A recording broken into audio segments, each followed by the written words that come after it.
Kalau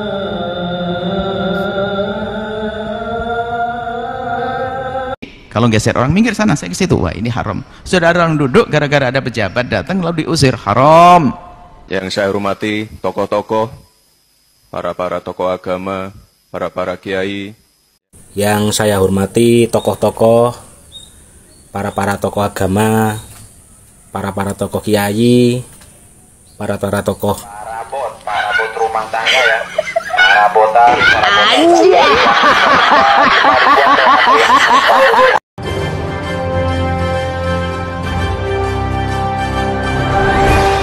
Assalamualaikum warahmatullahi wabarakatuh. Nah, ini lagi viral, yaitu Wapres Gibran alias Fufafa mendapat sorotan dari netizen di sosial media, yaitu pengawal wakil presiden terekam kamera menggusur orang lain ketika hendak salat di sebuah masjid. Namun alih-alih mengisi saf di bagian belakang, jadi terlihat staf Gibran ini meminta agar orang lain yang ada di barisan depan untuk pindah, sehingga Wapres Fufafa pun dan para stafnya bisa salat di saf kedua. Nah, video tersebut kemudian dibagikan oleh netizen di sosial media X ya, sehingga mempertanyakan hukum mengenai meminta jamaah lain berpindah saf demi memberikan kepada seorang pejabat. Baik, langsung saja kita lihat dulu videonya ya.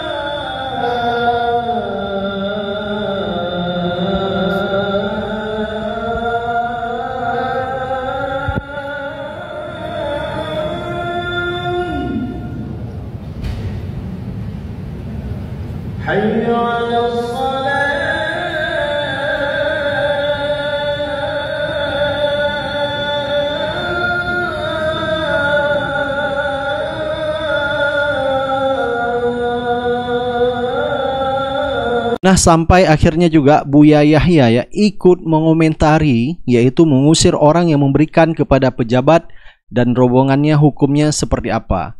Kalau geser orang, minggir sana, saya ke situ. Wah, ini haram. Sudah ada orang duduk, gara-gara ada pejabat datang lalu diusir, haram. Tapi kalau mesen dari dulu makruh, tapi mengusirnya itu yang haram, tidak diperkenankan, karena semua punya hak untuk mendekatkan diri kepada Allah. Tidak sepatutnya, yaitu memindahkan orang lain atau mengusir orang lain demi seorang Fufafa menepati saf kedua. Baik ya, coba kita baca ya beberapa komentar dari netizen atas sikap pengawal dari Wapres Fufafa, yaitu mengusir orang lain saf paling depan supaya Fufafa bisa menempati saf tersebut ya. Coba kita lihat komentar dari netizen di sosial media. Ada komentar dari Lucy Maya, pernah lihat video anggota kerajaan Saudi datang belakangan. Mereka tidak geser-geser orang sudah terlebih dahulu duduk di depan, mereka tetap di baris berikutnya. Bahkan mereka mempersilahkan warga yang sudah duduk duluan tetap berada di tempatnya, tidak perlu pindah. Ada komentar di Jojo, kelihatan nggak paham agama ini bocah. Begitu juga yang ngawal. Ada komentar dari Tinur, mereka merasa dirinya derajatnya tinggi dibandingkan jamaah yang datang duluan. Padahal derajat manusia di muka bumi mata Allah sama berilmu tapi tidak punya adab. Ada komentar dari Ari, di masjid nggak mengenal pangkat dan jabatan, yang datang terlambat duduk di belakang. Ya, semestinya memang dan seharusnya seperti itu. Siapapun yang datang ya, yang terlambat maupun paling belakang harus menempati saf paling belakang. Jadi jangan menggeserkan orang lain karena dia merasa seorang pejabat. Ada komentar dari Mariono, itu prosedur keamanan RI 2. Emang betul kita sama di hadapan Allah sebagai manusia. Kita semua tidak bisa menjamin keselamatan RI 2 di dalam masjid juga. Intinya yang saya lihat di VT ini saling menghargai, saling mengerti posisi kita masing-masing aja, dan saling toleransi, nggak ada yang harus diperdebatkan dengan VT ini. Jadi ada netizen yang justru beda pendapat ya, katanya itu adalah prosedur keamanan RI 2. Jadi RI 2 datang terlambat, jadi harus menempati dan menggeser atau mengusir posisi orang lain. Ada komentar dari netizen, jangan lupa bahagia, datang duluan kalau mau duduk di depanan. Ya, seharusnya dia kalau mau duduk di depan ya datang duluan ya. Atau mungkin sebelum sholat dilaksanakan harus ada koordinasi dengan panitia masjid atau pengurus masjid supaya saf tersebut dikosongkan. Jangan mentang-mentang datang mendadak ke masjid, orang lain pun digeser. Ada komentar dari Borneopedia, kalau saya tetap nggak mau pindah. Bahaya juga kalau kita nggak mau pindah, bisa-bisa kena tonjok sama pas pampres. Ada komentar dari Rianur, sejak kapan orang sudah duduk di saf depan disuruh pindah hanya karena Gibran mau sholat. Ada komentar dari Rizky Syahputra, astagfirullah, kenapa disuruh pindah dari tempat bapak itu di rumah Allah, nggak pandang pangkat lah. Ya seharusnya ya di masjid itu apapun posisinya dan jabatannya, datang terlambat ya dia menepati saf paling belakang. Jadi di masjid itu setara. Ya tidak ada karena dia presiden, mau siapapun yang datang terlambat ya posisi paling belakang. Jadi tidak harus dikasih privilege ya paling depan menggeser saf orang lain. Dan ini benar-benar memalukan sekali, apalagi ini kan diviralkan oleh netizen di sosial media. Kelihatan banget Fufafa ya, selain kemarin juga menjadi sorotan netizen, yaitu di saat memberi kata-kata sambutan dalam acara Konbes Fatayat Nahdlatul Ulama ya, sampai Gibran menyebutkan ya beberapa kali kata para. Jadi sampai netizen juga mempertanyakan Gibran ini sekolah di mana. Inilah akibat ya tidak belajar public speaking yang bagus. Kemungkinan juga stafnya ya tidak membuat tag pidatonya, sehingga juga dia menyebut para semua. Dan ini menjadi olok-olokan netizen di sosial media. Nah, sampai Rocky Gerung juga akhirnya ya ikut berkomentar terhadap pidato Gibran. Yang saya hormati tokoh-tokoh, para tokoh agama, para kiai, para ibu nyai yang hadir pada pagi hari ini. Selamat pagi semua ibu-ibu. Disorot netizen karena dia nggak paham menggunakan kalimat para yang bersifat jamak. Dan dia menyampaikan sambutannya di acara Fatayat NU itu Jumat lalu. Para kiai, para bapak, para ini elementer banget ya. Saya pikir ini netizen bukan nyinyir, tapi sekelas Wapres nggak paham soal yang beginian. Jadi dia ini kita perlu bertanya, pahamnya apa dong gitu ya. Dan lebih bahaya lagi, orang model beginian kok bisa jadi Wapres. Parah banget bangsa ini. Ya tentu publik tetap memperhatikan gestur, gerak-gerik, dan terutama motif dari Pak Jokowi untuk berupaya selalu ada di dalam sorotan kamera supaya bisa diupload ke sosial media beliau. Sebaliknya Pak Wapres Gibran itu disorot terus justru ketika dia tampil di dalam official event itu, dalam hal-hal yang resmi, dalam peristiwa-peristiwa yang resmi itu. Dan kita lihat bagaimana dua-duanya dibully, diolok-olok itu. Pak Jokowi pergi ke mall, lalu komentar netizen itu begitu ramai. Apalagi Pak Gibran yang dalam posisi sebagai wakil presiden mengucapkan 1-2 kalimat yang oleh netizen dianggap berantakan itu kan. Tetapi kita mau lihat itu juga sebagai bukan sekedar kepedulian netizen, tetapi cara netizen untuk menilai keluarga ini sebetulnya maunya apa, kira-kira begitu tuh. Walaupun Pak Jokowi udah pensiun sebagai presiden, tetapi gerak-gerik beliau itu memperlihatkan ketagihan kamera, kira-kira begitu. Demikian juga saudara Gibran yang masuk pesawat tiba-tiba disorot di kursi ekonomi. Dan kemudian kamera berpindah lagi bersorotan pada beliau lagi memberi briefing atau sambutan dalam satu acara, lalu mulai diperhatikan betul oleh netizen bahwa kalimatnya itu apa namanya para segala macam itu. Jadi kelihatannya bahwa selalu ada bahan untuk dijadikan semacam kajian yang kita sebut sebagai keseharian dari tokoh-tokoh di dalam dinasti Pak Jokowi. Jadi saya kira itu akan berlanjut karena tetap kepedulian netizen justru kena diperlihatkan pada publik bahwa ada satu keluarga yang tidak berhenti dengan ketagihan kamera atau edik terhadap pemberitaan. Baik ya, coba kita dengar ya beberapa komentar dari netizen di sosial media. Halo. Kemarin ini Gibran membuka konferensi besar Fatayat NU 2024. Nah, yang menarik adalah pidato yang diucapkan sama Gibran, di mana dia menggunakan tata bahasa yang sangat berantakan, menyapa tokoh agama dengan para tokoh agama, para ibu, para bapak. Sementara kita tahu kata para sendiri berarti jamak. Bagaimana dia bisa menggunakan itu dengan kalimat seperti itu? Ya, untuk menggunakan bahasa Indonesia, tata bahasa Indonesia yang baik dan benar saja tidak paham, bagaimana kita bisa mengharapkan lebih ya? Apalagi untuk menguasai bahasa lain. Ya, tapi ini adalah wakil presiden yang kita punya. Nah, sementara kita juga paham bahwa Gibran punya agenda lain. Dia ingin maju di 2009 sebagai RI 1. Ya, rajinnya dia belusukan, bagi-bagi susu dan buku, lalu bagi-bagi bansos, mengatasnamakan wapres Gibran, gitu. Padahal anggaran juga diambil dari APBN. Ini adalah satu indikasi kuat yang mengarah ke situ.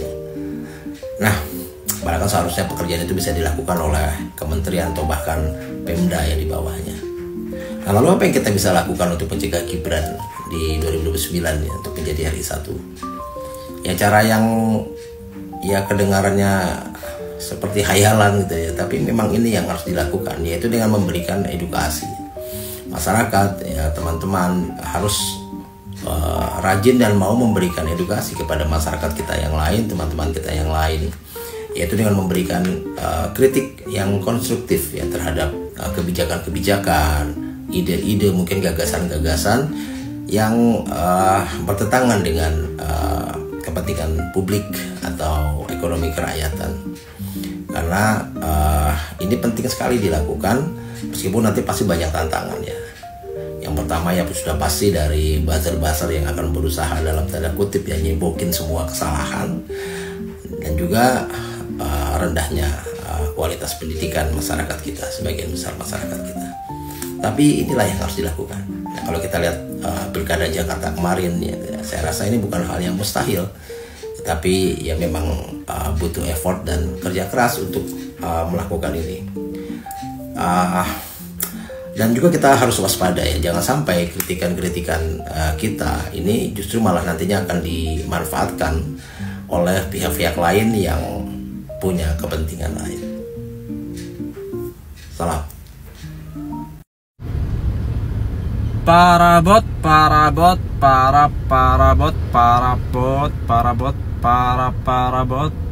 anggaran 70 T lebih dapat tukang parabot kesindir ya. Halo, Assalamualaikum. Pak Gibran dapat kritikan lagi tuh. Ya, kemarin kita lihat udah bagus ya, udah tampil di beberapa tempat ya, sudah lumayan lah berikan sambutan. Tapi kenapa kemarin kepleset lagi ya waktu di acara pembukaan Fatayat? Aduh, jadi bulan-bulanan tuh di medsos. Dia bilang begini, dia itu pengen mengucapkan setelah salam tuh ya para tokoh gitu maksudnya. Tapi paranya tuh diulang sama dia. Para tokoh, para bapak-bapak. Jadi itu yang dikritisi oleh banyak orang, bahwa kaidah berbahasa Indonesia yang baik dan benar itu memang harus menempatkan mana kata jamak, mana kata tunggal gitu ya, atau infinitif maupun plural itu, atau majemuk. Karena para itu sudah menggambarkan kalimat majemuk gitu. Para itu artinya kumpulan. Jadi para bapak, kumpulan bapak. Jadi kalau dibilang para ya udah pasti nggak cocok. Jangankan gitu, para bapak saja nggak pas, atau para ibu-ibu, atau para hadirin, itu nggak bisa. Gitu. Hadirin itu adalah sekumpulan orang yang hadir.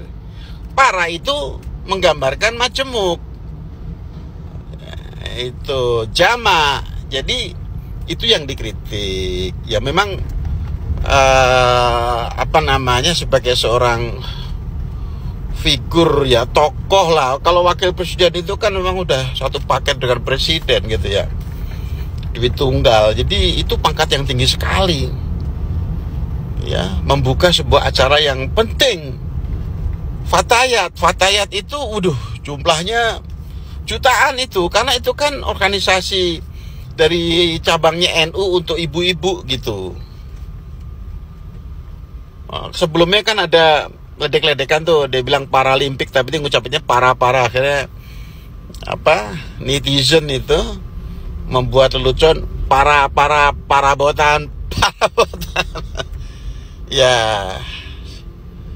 kemarin sih waktu kita ngelihat beliau debat kan dengan cara ngeledek Pak Mahfud begitu, kita pikir ya itu mungkin karena gimmicks ya. Itu adalah arahan dari seorang desain yang mengarahkan nanti begini gitu. Ya kita lihatlah nanti setelah dilantik, kita akan melihat gebrakannya Pak Wakil yang mencengangkan gitu kan. Ya kita sih tercengang juga sebelum dilantik itu ada keluar akun yang mencoba untuk ditutupi Fufu Fafa itu kan. Ternyata isinya tuh ngeri ya. Sekarang diadul-adul tuh sama orang tuh, keluarin terus meskipun dicoba ditutup-tutupi tapi nah udah agak reda tuh ya kan, pemakzulan dan segala macam udah hilang tuh setelah dilantik.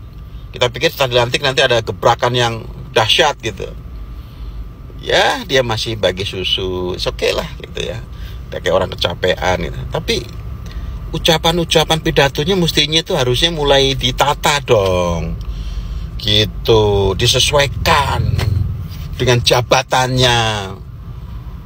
Aduh, ya mudah-mudahan semakin kesini makin baik, karena bagaimanapun juga ya, suka nggak suka beliau itu adalah pemimpin kita. Ya mudah-mudahan itu hal yang bisa diperbaiki segera, dan ke depan masih ada tahun kedua, tahun ketiga, tahun keempat, tahun kelima, siapa tahu beliau naik jadi presiden. Allahu a'lam. Assalamualaikum.